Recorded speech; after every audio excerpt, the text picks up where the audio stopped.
예.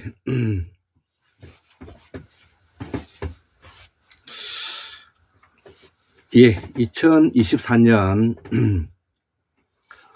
1월 6일 음력으로는 11월 25일이 되겠습니다. 오늘은 토요일이죠. 제가 밑에 사무실이 있는데요. 그 사무실에서 우리 그 황태현 박사님의 철학과 사상에 대해서 제가 요즘 이렇게 많이 관심을 가지고 있습니다. 그래서 이 동아시아 관점의 그 새로운 문명관, 패치워크 문명 이론을 황태현 박사님께서 그 2016년도에 그 쓴 글에서 제가 보고 있는데, 또 더불어서 우리 황태현 박사님이 쓰신 어마어마하게 많은 그 책들을 보면서 제가 또 이런 분을 또 우리가 또 새로운 대학자로서 모셔야 되겠다, 이런 생각이 들어서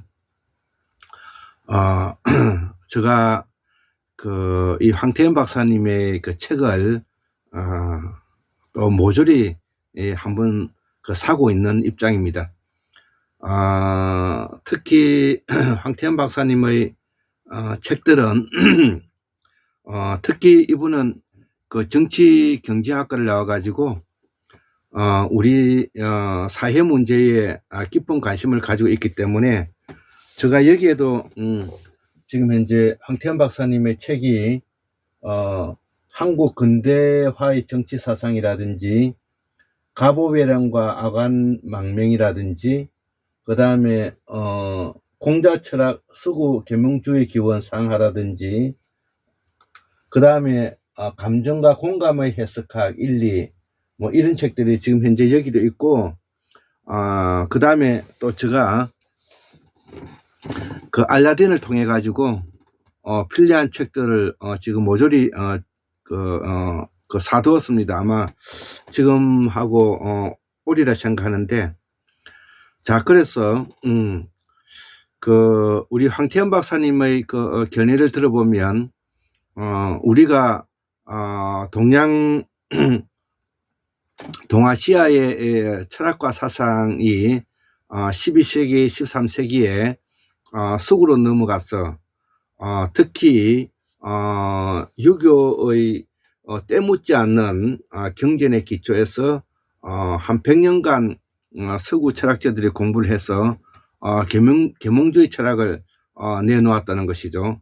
그래서 계몽주의 철학을 바탕으로 해서 우리가 미국 독립혁명이라든지 프랑스 혁명이라든지 이런 혁명을 보면서 오늘날의 서구 국가들이 선진국이 되고 기술적으로도 우수할 뿐만 아니라 많은 부분에서 현재 우리들보다 앞서 있는 부분들이 있죠. 자, 이제는 우리가 다시 그들에게 철학과 사상을 재역수입해서 배워야 된다고 제가 생각을 하고요. 특히 서구 유럽의 철학 사상 중에서 인사조직과 구조에 대해서 연구를 많이 하셨던 최동석 박사님이 계시죠. 그래서 최동석 인사조직 연구소장님의 그런 철학과 사상을 바탕으로 해서 우리가 이 성취의 청모형, 요것이 최동석 인사조직 연구소장님이 집필을 하신 불후의 명작 성취의 청모형인데요. 요 성취의 청모형을 바탕으로 해서 우리는 앞으로 우리 한국의 이 문제가 남북 통일을 해야 될 입장이기 때문에 저는 통일 연방 모형이라는 이름을 우리가 벤치마케팅해서 제가 공부를 하고 있다는 것이죠. 자, 그래서 이러한 뭐냐면은 공부를 이제 이렇게 하다가 보니까 제가 태고사를 재발견하고 한국사를 복원하여 우리의 민주주의를 견인해서 세계 민주주의 내다판다. 이것이 그 캐치플레이지 않습니까? 그래서 저는 앞으로 우리 한국사의 문명사를 복귀시키고 우리가 연구해 나가면서 항상 제가 주장하지만 우리의 전통, 우리의 쓰고 있는 말과 뿌리는 바로 범어이기 때문에 그 범어에 기초하고 있는 우리의 그 보리살타 문명, 일명 우리가 말하는 보살 사상이라고 하죠. 그래서 그동안에 우리가 가지고 있는 이런 모든 철학과 사상이 바로 이 보리살타 문명에 바탕을 두고 있고, 이 보리살타 문명의 근거지가 바로 서예의 대표는 서예의 황이라고 이제 제가 말씀을 드리고 있지 않습니까? 자, 그래서 오늘도 한국통일연방모형 63번째 2024년도에 새기념근로서 5번째 마지막 5번째로서 한국문명사를 통해서 우리의 말과 글을 통해 동아시아 관점의 패치워크 문명 이론을 바로 이 패치워크 문명 이론은 우리 황태현 박사님께서 지금 현재 이게 주장하고 계시는데 이것이 바로 뭐냐면 제가 한국 문명사를 지금 현재 해오면서 이것이 바로 보리살타 문명이라는 것이죠. 그래서 우리가 이 패치워크 문명은 바로 짜집기 문명이라고 표현하는데, 보리살타 문명은 본래 인간이 타고난 성품대로 생명은 내버려 두자는 것이죠. 그 자연 사상과도 관계 있지만 궁극적으로 자연 생명 사상과도 관계 있기 때문에 이것이 바로 보살 사상이다. 자, 그렇기 때문에 이 보살 사상을 연구하기 위해서 특히 정치 경제적인 측면에서 정치 경제 사회 문화적인 측면에서 탁월하신 우리 황태현 박사님의 이 연구에 대한 특히 여기 앞에 있는 한국 근대화의 정치 사상에 있는 이 머리말을 제가 오늘 읽어보면서 이 강의를 마치고자 합니다. 조금 지루할 수 있어도 한번 책을 읽어주는 사람이라고 생각하시고 한번 들어보시기 바랍니다. 자, 이 황태현 박사님의 한국 근대화의 정치사상 머리말에서 나오는 글입니다. 동서를 막론하고 근대성의 원리와 에너지는 12세기, 13세기 송대 이래, 송나라를 말하는 거죠. 송대 이래 극동의 정치 문화와 공자 철학으로 비롯되었다. 이런 의미에서 송대 이래의 유교 국가들은 준비된 근대 국가였다. 그러나 17세기, 18세기 들어 극동에서 경험주의적 공자 철학은 유자들이 아편이 되어본 극동의 스쿨라 철학으로 성리학에 의해서 독단적 합리주의로 변조되어 그 거룩함을 빛을 잃은 완전히 잃어버리고 말았다는 것이죠. 이 점에서 극서 서구를 말하는 겁니다. 에서는 반대로 17세기 후반부터 18세기 후반까지 100년 동안에 이때가 데카르트, 그 다음에 칸트 이런 사람들이 있는 시대를 말하는 겁니다.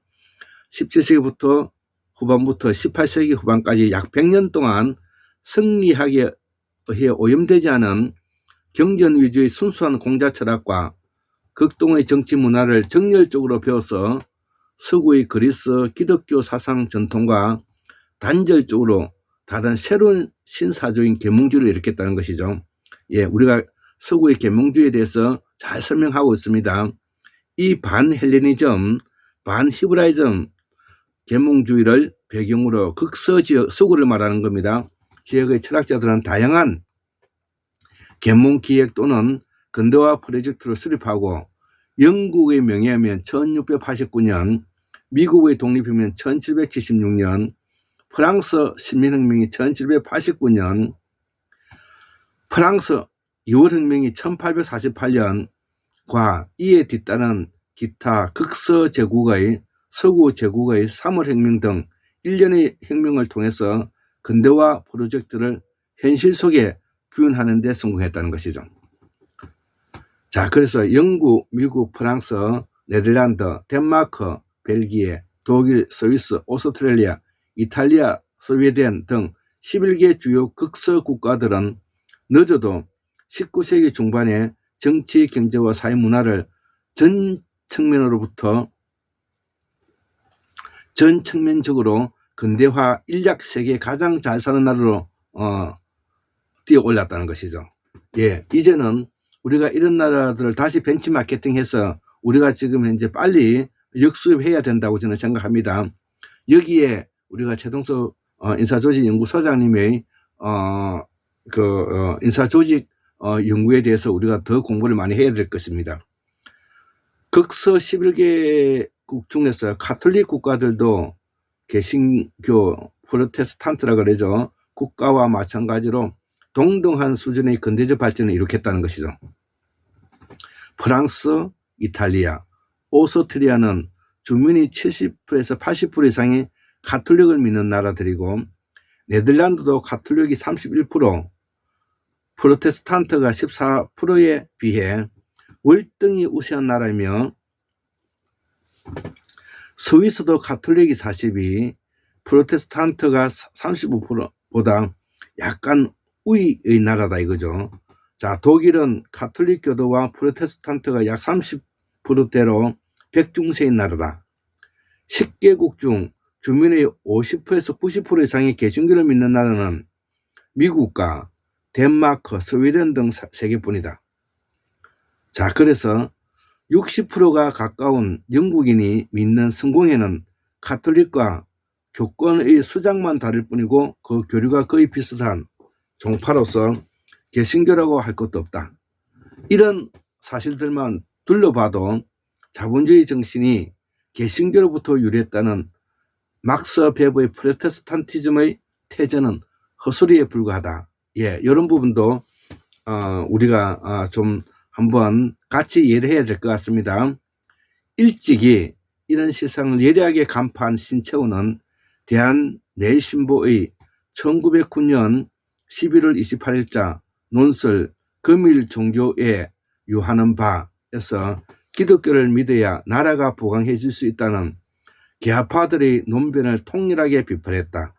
그는 예수교를 따르고도 망한 나라가 있고 일본처럼 불교를 믿고도 흥한 나라가 있으니 종교에 따라 나라의 흥망이 결정되는 것이 아니라고 단언했다. 예, 신채호 선생님이 말씀하시는 겁니다.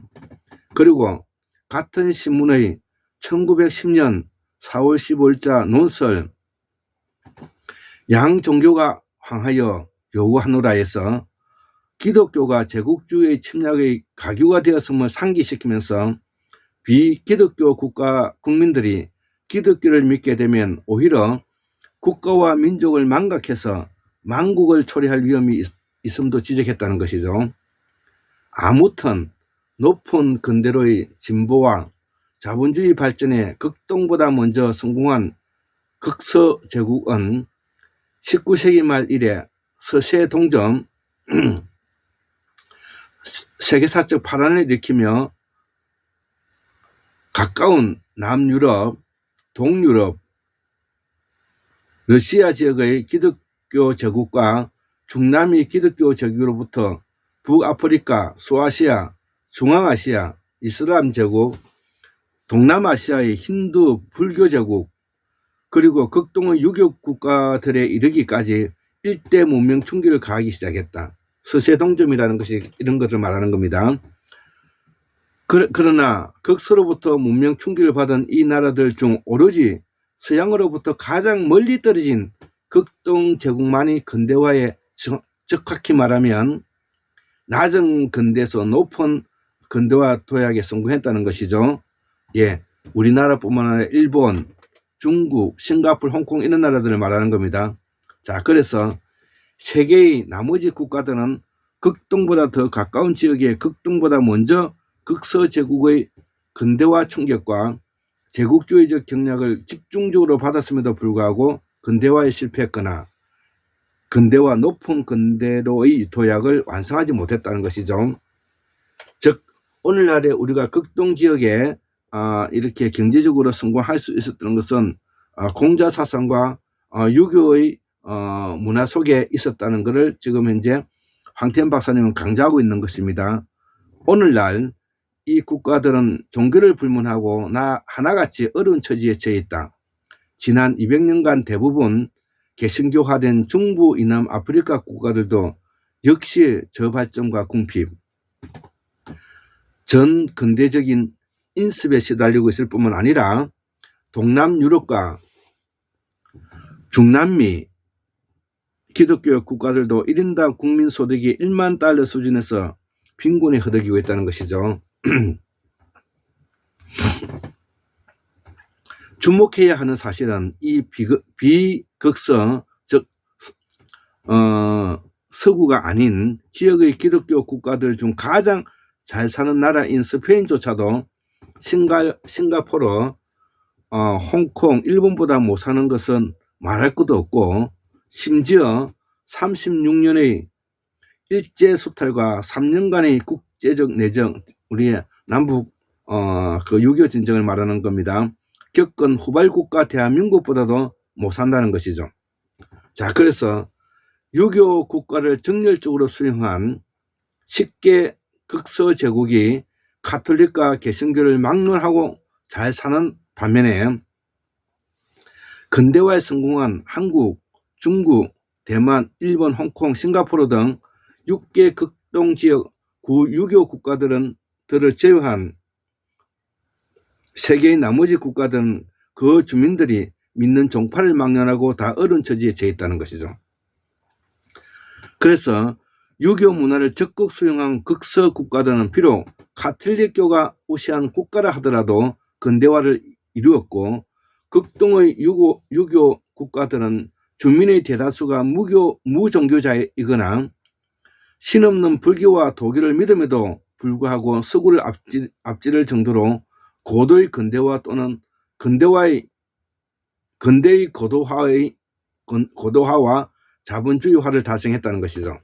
자, 그래서 프로테스탄트교의 신앙 여부가 아니라 6.25 문화의 영향 정도 또는 유무에 따라서 근대화의 성패가 갈린 이런 엄연한 역사적 사실은 막스 베버의 그 스슬 풀었던 프로테스탄티즘의 자본주의 정신 태제가 일종의 개설에 지나지 않는다는 것을 말해주고 있다는 것이죠.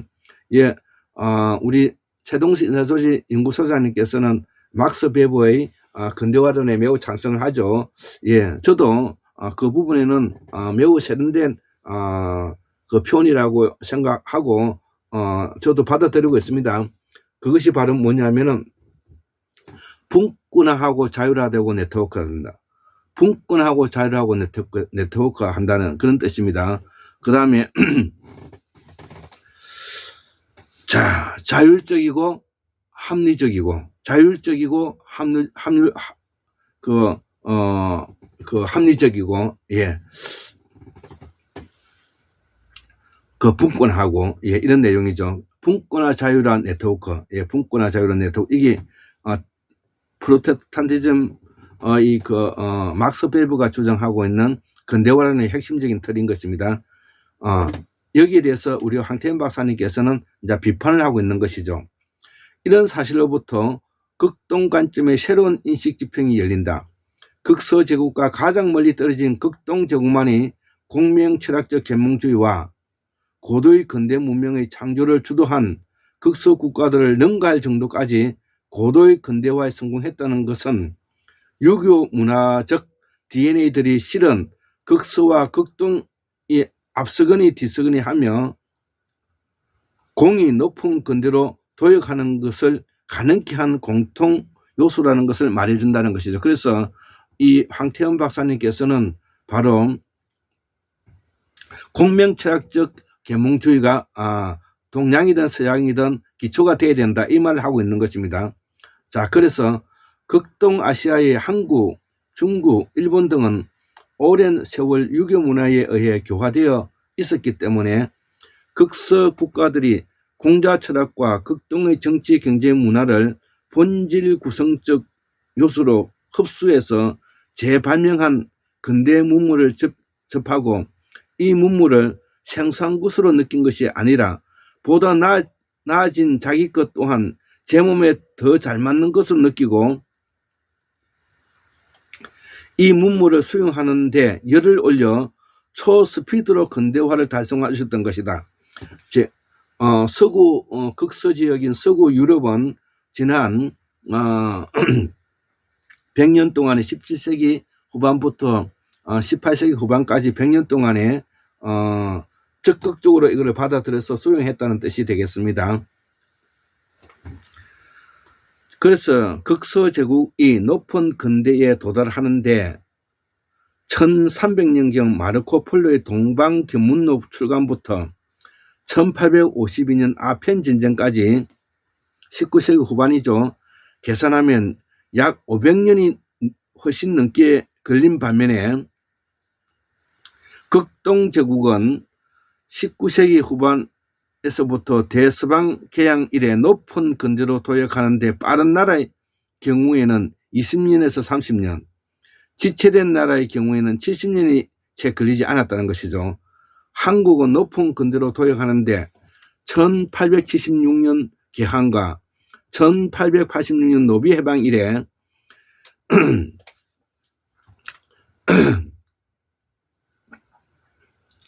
1886년 이 동학혁명을 말하는 것입니다. 노비 해방 이래 대한제국 안정기 1903년까지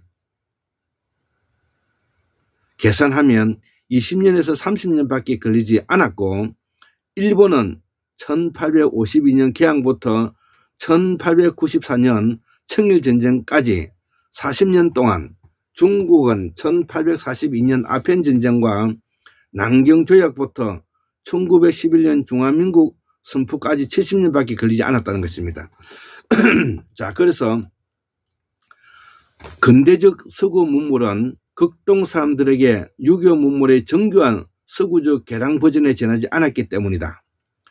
서양의 근대적 자유와 평등 이념, 계몽군주정, 케네와 아담 스미스의 중농주의와 근대적 자유시장론, 근대적 관료제, 필기시험에 의한 공무원 임용고시, 탈신분제적 공무단임제, 근대적 권력분립제, 근대적 내각제, 로크의 혁명권 또는 저항권 이론, 세속적 정치문화와 정교분리, 보통교육과 3단계 학교제도, 근대적 관용 이념과 세계주의적 인도주의 및 인권사상, 복지국가론 등 수많은 사상적 제도적 근대성의 아이콘들은 모두 극동의 유교문화에서 받아들여 근대적 형태로 다듬어지고 재창조된 것이다. 믿어지지 않는다고요? 자, 그렇다면 구체적으로 말해보자. 예, 황된 박사님 이렇게 말씀하고 계십니다. 그래서 자, 믿어지지 않는다면 내가 이걸 알려주겠다 이거죠. 자, 계몽군주론은 중국의 제한군주론의 서양 버전이고 영국의 내각제와 권력분립제는 명청대의 내각제와 분권제도를 도입해 발전시킨 것이며 서양의 근대적 자유 개념은 공자의 무위이치, 강제적 자기 없는 정치와 백성자치, 백성은 임금을 표준으로 삼아 자치한다. 의 이념으로 발전되었고 근대적 평등론은 무생이기자, 나면서부터 귀한 놈이 없다라는 공자의 태생적 평등 이념과 중국 신시제도의 탈신부적 평등주의를 수용한 것이다. 이죠. 중국 신사제도의 탈신분적 평등주의를 수용한 것이다. 자, 그래서 근대 경제학으로서의 케네의 중농주의는 극동의 농본주의에서 나온 것이고 근대적 자유시장론의 공명과 사마천의 무의시장 이념과 중국의 유구한 자유교육 정책에서 나온 것이고 서양의 근대적 관료제는 극동 국가들의 관료제를 수용한 것이다. 이죠. 자, 그래서 필기시험에 의한 공무원 임용고시제와 탈신분제 공무단임제는 과거제로부터 가공된 것이다 이거죠. 자, 로커의 혁명권 또한 저항권 이념은 나라를 가진 자는 편백되면 천하에 의해 죽임을 당하고 나아가 민중을 얻으면 나라를 얻고 민중을 잃으면 나라는 잃는다는 공자의 혁명론과 득국론 또는 제후가 사직을 위태롭게 하면 제후를 갈아치우고 가문과 큰 물이 나면 사직을 갈아치운다 는 맹자의 반정 역성혁명론과 극동국가의 폭군 방빌과 혁명의 무수한 역사적 사례로 발전된 것이고 서양의 세속적 정치 문화와 정교 분리 원리는 아직 사람도 잘 섬기지 못하는데 어찌 귀신을 잘 섬기겠느냐. 예, 그 공자님께서 하셨던 말씀이죠. 아직 삶도 잘 모르는데 어찌 죽음을 알겠느냐. 예, 그런 말을 하셨죠.는 공자의 철저한 현세주의 극동의 세속적 정치 문화로부터 나온 것이다. 자, 그래서 여기에 또 저도 한마디 하겠습니다. 자, 그래서 저는 이 한국 문명의 가장 핵심적인 사상이 바로 보리살타 문명인데요. 보리살타 문명은 산스크리트 보디사트바에서 나왔고, 보디사트바는 우리가 본래 태어난 대로 생명은 그 고유한 자체를 인정해야 된다는 말이 담겼는데, 한자로 말하면 본생사상이 되고요. 이 보리살타를 줄여서 우리가 보살사상이라는데, 보살사상은 그러면 어떤 것이냐? 바로 현실적이고 구체적이고 실질적이다. 현실적이고 구체적이고 실질적이며 초월적이고 초자연적인 요소를 가지고 있기 때문에 바로 우리 한국 명사의 기본적인 앞으로의 사상 철학은 보리살타 문명이다. 제가 보살사상의 문명이다. 이런 이야기를 하는 것입니다.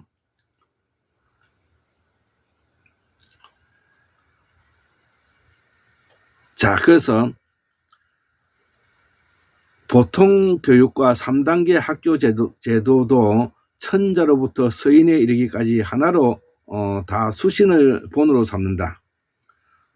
는 원칙 또는 교육에는 유별이 없다.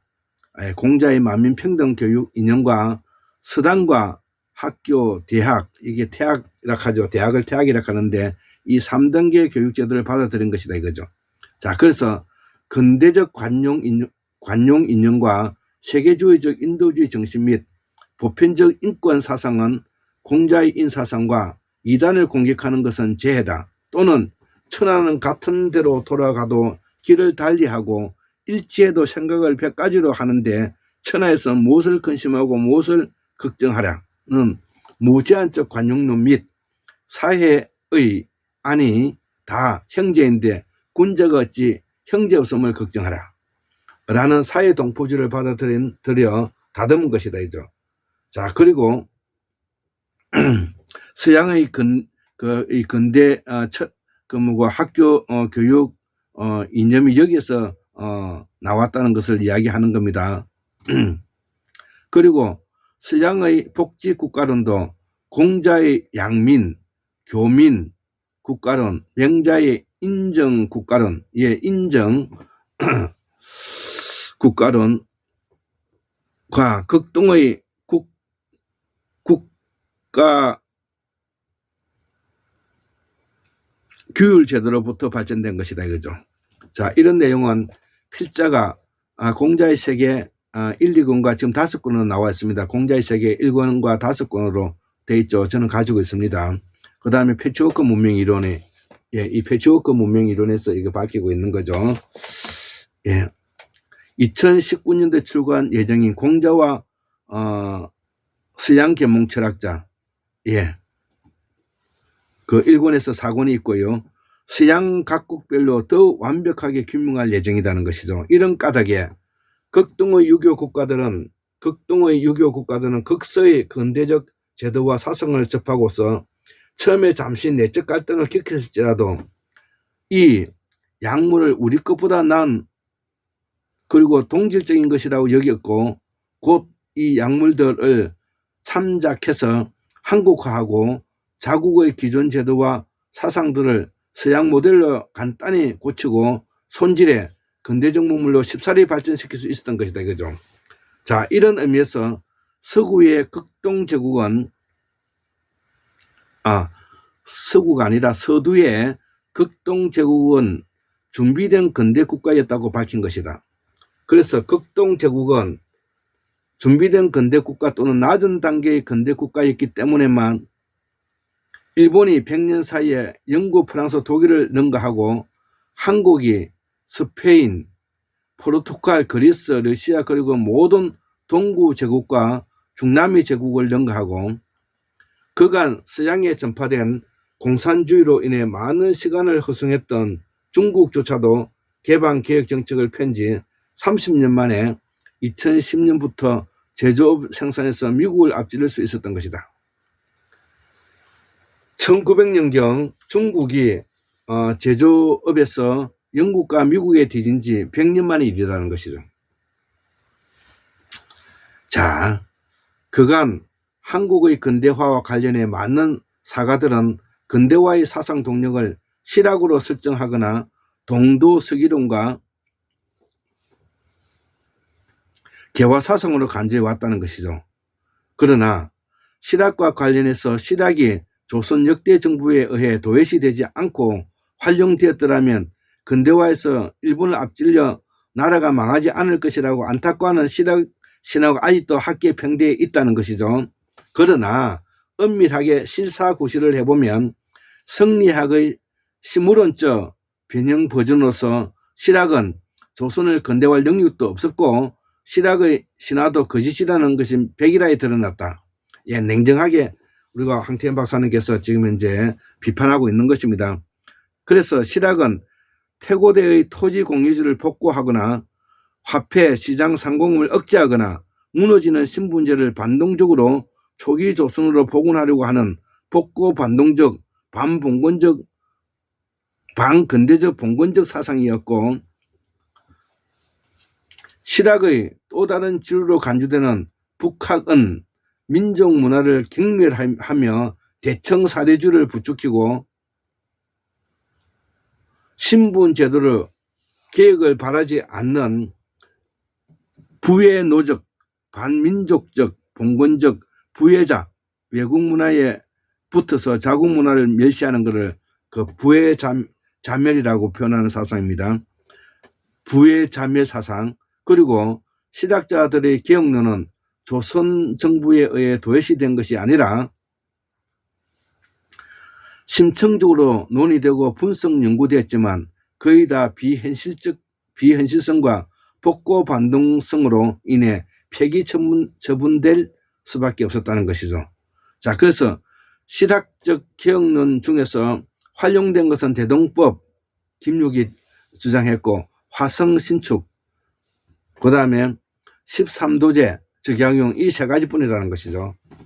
그러나 이 세 가지는 그 시대에 중요한 것이었는지 모르겠지만 근대화와 직결된 것들은 아니었다 이거죠. 말하자면 실학은 결코 한국 근대화의 정치사상이 아니었다는 것을 우리 황태현 박사님께서는 강조하고 있는 것입니다. 자, 그래서 북학과 중국의 양무운동의 영향으로 생겨난 동도서기론자들은 개화와 수구 사이에 좌충우돌하다가 모두 다 친일파로 변질되고 말았다 이거죠. 외국의 선진 문물에 눈이 멀어서 자국 문화를 경멸하는 부외자멸적인 북학파의 사랑방에서 자라나서 일본의 과격한 수도 서기론을 수행했다가 노골적 일기론을 신봉하는 친일파로 변신한 개화파들도 국민의 저항에 부딪혀 권력에 축출되고 끝내는 거의 다 친일 부외노에서 친일 매국노로 변신해 개화의 이름으로 나를 팔아먹었다 이거죠. 부외자멸적 북학은 친일 매국 사상의 산실이었던 것이다. 자, 그래서 제가 지난 400년 동안에 우리가 구타테 세력에 가지고 어떻게 해서 우리가 일본에 먹히게 됐는가를 줄기차게 이야기해 왔는 것을 우리 황태현 박사님께서 아주 구체적으로 설명하고 있습니다. 따라서 동도서기론도 친미, 친일, 개화론도 한국 근대의 사상적 동력이 될 수 없는 것이다 이거죠. 자, 그래서 게다가 실학, 동도서기론, 친일 기화론은 대중과 무관한 극소수 지식인들의 사상에 불과했고, 따라서 이 책은 실학, 동도서기론과 기화론의 이러한 문제점과 친일적 기결의 사상적 필연성을 밝힘과 동시에 이 사상들을 근대화 사조에 모조리 쓸어내고 새로운 근대화 동력을 찾는다 이거죠. 대중을 실제로 움직이고 대중의 열렬한 지지를 받으며 한국의 근대화한, 즉 낮은 근대에서 높은 근대로 도약시킨 진정한 근대화 동력을 찾는 것 위에서 그것은 위에서 애기한 극동의 유교 국가의 공통된 근대적 잠재력만이 아니라 한국의 특유한 사상 동력, 즉 한국에서만 발전된 고유한 내적 사상 동력을 찾는 것이다. 이 사상 동력이 저는 보리살타 문명이라 보고, 이 보리살타 문명이 바로 보살사상이라고 저는 그렇게 지금 이제 생각한다는 겁니다. 이 책은 대한제국의 근대 국가적 성격을 분석하고 일단 대한제국을 사상 초유의 한국 근대 국가로 논증하면서, 그리고 대중을 움직여 대한제국을 창건하고 근대 국가로 발전시킨 진정한 사상들을 한국 근대화의 정치 사상으로 규정한다.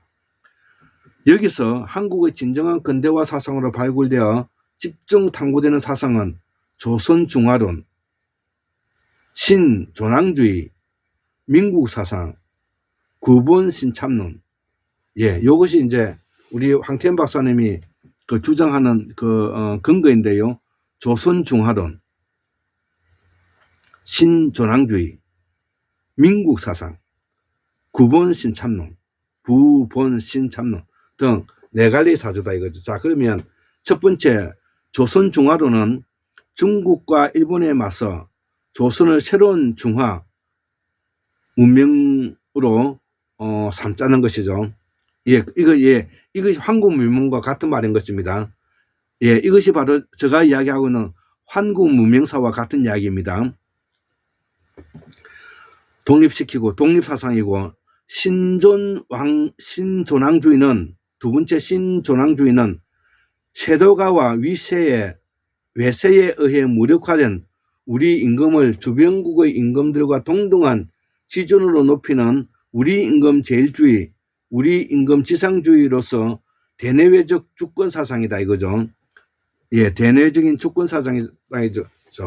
자, 그래서 주체성, 즉 자주적 사대주의를 하자 이런 내용과 저 이야기의 자주적 사대주의, 맹목적 사대주의가 아니라 자주적 사대주의, 즉 자주적 국가를 완성하자는 이야기와 같고, 세 번째 민국사상은 백성들이 신분적으로 자유평등해져서 공무를 담당하고 참정권을 행사하는 백성의 나라를 건설하는 민본사상이고, 민본주의 사상이고, 네 번째 구본신참론은 동도서기 위정척사, 동도서기론과 서도서기 일도일기론의 두 극단 사이에 중도를 다잡고 우리 전통을 근본적으로 삼아서 타고의 새로운 문물을 참작하고 치사선택, 절중하고 우리 몸에 맞게 한국화해서 받아들이는 중도개혁적 근대화 철학이다 이거죠.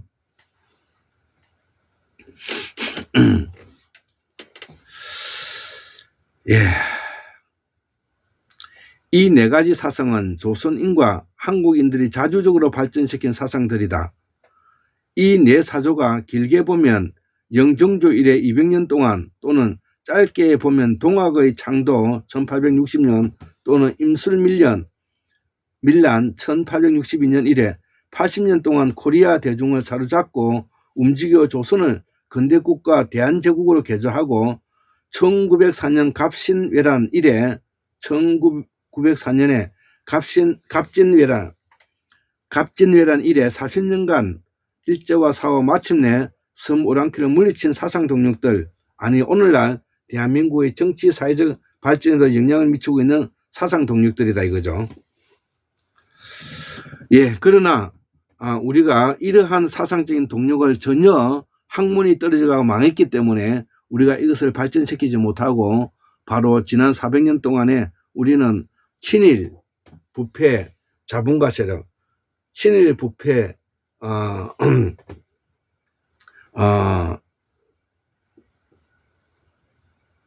자본가 세력들에 의해서 우리는 지금 오늘날에 이러한 처지에 놓여져 있다는 이야기를 하고 있는 것입니다. 그래서 지난 400년 동안에 우리가 민중들이 어떠한 사상을 발전시키고자 했는가를 지금 우리 황태현 박사님께서는 이 네 가지로 지금 이제 잘 설명하고 있다는 것입니다. 자, 그래서 조선 중화론, 신조낭주의, 민국 사상, 구본 신참론은 일반 독자들에게 완전히 낯선 사상들일 수가 있다. 물론 이 사상들은 대부분은 사고와 정치학자들에게도 잘 알려져 있지 않다. 하지만 이 네 사조는 당대에 실제로 한국을 근대화하는 데 위력을 발휘한 사상들이다. 그 역사적 위력과 그 주장의 타당성을 실감할 수 있도록 하기 위해 필자는 사료발길과 고정작업의 치명적 성실성과 각고의 노력을 바쳤다. 저는 여기에 동의하고, 그래서 황태현 박사님이 책을 모두 다 지금 사고 있는 입장인 것입니다. 자, 황태현 박사님은 제가 또 최동섭 박사님 이후에 또 새로운 우리 한국 근대화의 현대 정치의 대학자 반열에 저는 올라간다고 생각을 합니다. 자, 그래서 실학의 반동적 정체와 북학 개화 사상의 부의 자멸적 정체를 폭로하고 조선 중화론, 신조낭주의, 민국 사상, 구본 신참론을 한국 근대화의 정치 사상으로 집중 탐구하는 이 책은 그간 출간된 대한민국 국호의 유래와 민국의 의미, 제가 이 책 샀습니다.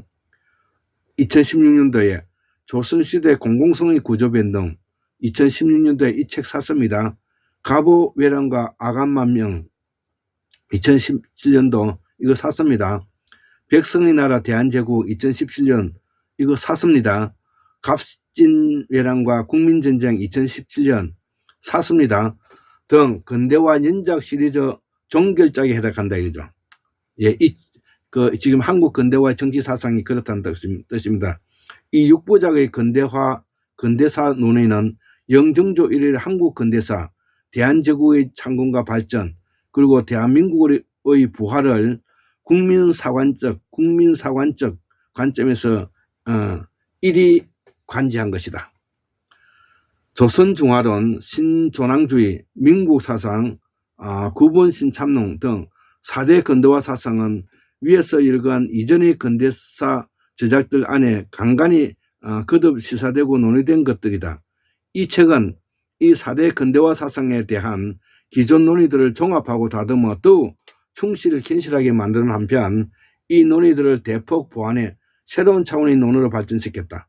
근대사 시리즈의 이 종결작의 필자는 한국과 한국인의 역사적 운명에 남다른 관심을 가진 애국 독자들에 의해 이 책이 열독되어 한국을 진정으로 높은 근대로 끌어올린 근대화 사상이 제대로 이해되고, 이로써 새로운 문명의 중심, 그렇죠, 한국 문명사 새로운 정치 경제의 중심으로서 대한민국의 미래지향적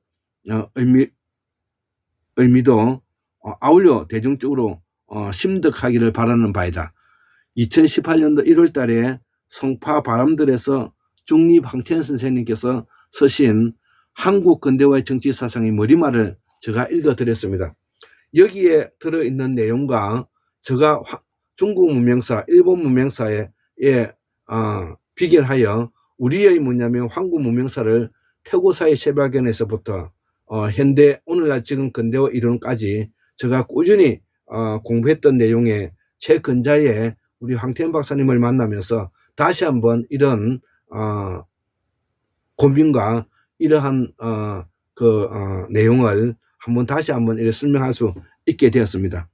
자, 그래서 2023년도에 새해가 시작되면서 우리 한국사의 문명을 통해서 우리의 말과 글을 통해서 그동안의 동아시아 관점의 패치워크 문명을 바로 우리 보리살타 문명으로 바꾸고, 또 보리살타 문명을 바탕으로 해서 우리가 황태현 박사님이 주장하신 네 가지의 그런 사상을 기조로 해서 앞으로 우리의 이 막스주의 또 서구의 막스주의 실존주의 핵심인 이성적 인간적 이성적 주체적 결단과 역사적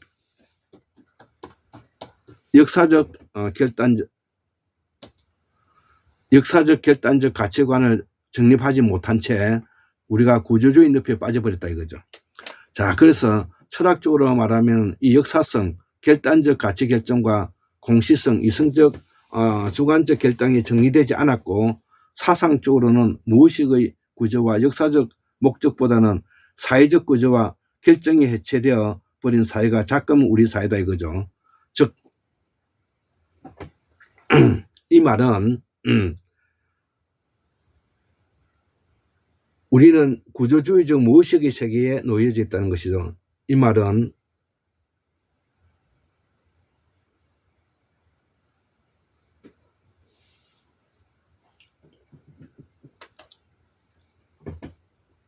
이 말은 무의식의 세계와 사회적 환경에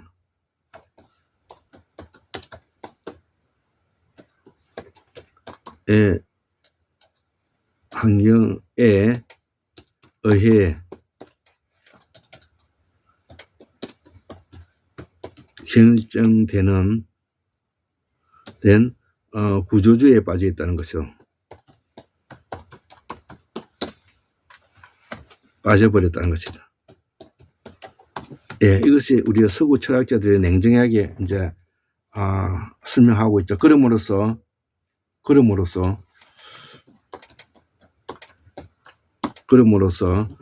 결국 반인간적 중심이 되고 반서구 중심주의, 반이성 중심주의 사회가 돼서 우리가 광인, 족쇄, 폭력, 정신병, 반사회적 인격장애자 이런 것들이 난무하는 국가가 되어봤듯이 현재 우리 사회가 이를 우리는 사회가 국가에 포획되고 규제된 사회라고 말한다 이거죠. 이렇게 된 원인은 개혁을 하지 않았기 때문인데 지난 400년 동안의 적폐를 기억하지 않았기 때문에 이런 현상이 일어났다는 것이죠. 여기에 마지막 책임질 정치가가 바로 문재인과 이낙연이라는 말을 했고요. 이러한 문재인과 이낙연에게 책임을 물어야 한다는 거죠. 적어도 깨어있는 시민과 호남 기청 민중은 우리가 이들을 단죄해야 된다는 것이죠. 자, 이들을 나는 진보민주 통일세력이라 말하고 이렇게 정확하게 진보민주 통일세력은 전선을 흐트리지 않는 이런 것입니다. 이들이 진정한 역사의 주역이라고 저는 말하고 싶다는 것이죠. 자, 그래서 이번에 2024년도 1월 2일 날 이재명 더불어민주당 당대표가 피습을 당해가지고 목에 칼이 찔리는 일이 일어났는데요. 이러한 것들이 바로 배후 세력의 그 어떤 사상적인 학습은 이 친일 부패 자본 세력들이 가지고 있는 사고에 경도된 것이라는 것이죠. 자, 이들은 그동안 400년 동안의 정적을 죽여왔고 이 자들은 피맛을 아는 자들이다 이죠. 그런데도 불구하고 이 문재인은 평산마을에서 책방이나 하고 있고 이낙연은 탈당하여 신당 만들고자 하니 참 안타깝다는 것이죠. 그래서 그동안에 이 더불어민주당의 민주개혁 세력들의 이 문재인 세력과 이낙연 세력들이 전선을 흐트러 버리면서 우리 한국이 지금 현재 무간지옥의 고통 속에 지금 현재 이 어렵고 힘든 사람이 이렇게 어렵게 지내고 있는 것입니다. 자, 그래서 우리는 이미 잃어버린 한국이 지금 현재 1, 2년째 지나가고 있는 것이라고 저는 단정합니다. 자, 그래서 우리가 이 윤석열 정부의 검찰 고티드 세력을 맞이함으로써 우리 사회가 광인의 시대, 족쇄의 시대, 규제와 포획의 시대, 폭력의 시대, 정신병의 시대를 맞이하고 있는 이것을 우리가 벗어나야 된다는 것입니다. 자, 그래서 오늘은 우리 황태현 박사님의 글을 바탕으로 해서 그동안의 한국 문명사를 위해서 준비했던 내용들을 제가 읽어드렸습니다. 74,143년 1961년 2024년 1월 6일 토요일 한국문명학술은 골장 김태솔입니다. 감사합니다.